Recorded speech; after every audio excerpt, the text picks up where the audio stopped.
এক স্কুল ছাত্রকে এক স্যার জিজ্ঞেস করেছিল টেনশন কি এবং টেনশন কাকে বলে। তখন স্কুল ছাত্র স্যারকে উত্তর দিয়েছিলেন, স্যার আপনি গাড়ি পথে এক জায়গায় যাচ্ছিলেন, তখন একটি সুন্দরী মেয়ে আপনার লিফট চাইলেন, তখন আপনি তাকে লিফট দিলেন।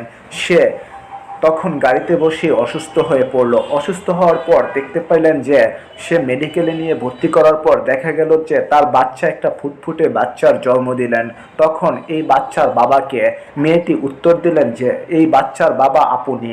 তখন আপনি একটা টেনশনে পড়ে গেলেন, কিভাবে আমি এই মেয়ের বাচ্চা হয়, বারবার আপনি বলতেছেন যে না আমি এই বাচ্চার বাবা নই। তখন তারা কেউই বিশ্বাস করছে না। তখন মেডিকেলে চেক আপের জন্য আপনাকে এই বাচ্চা এবং আপনাকে নিয়ে গেলেন। তখন মেডিকেল চেক আপে দেখা গেল যে কোনোদিনই আর আপনি বাবা হতে পারবেন না, আপনার বাবা হওয়ার সক্ষমতা নেই। তখন আরও আপনি টেনশনে পড়ে গেলেন, তাহলে আমি যে আমার বাড়িতে দুটি বাচ্চা আছে, তাহলে এই বাচ্চা দুটি কার, এবং আমারই যদি সন্তান না হয়ে থাকে তাহলে আমার বউ কোথায় গিয়েছিলেন। এটা শুনে আপনি আরও টেনশনে পড়ে গেলেন। তখন আপনি মনে মনে চিন্তা করলেন যে টেনশন আসলে কি জিনিস।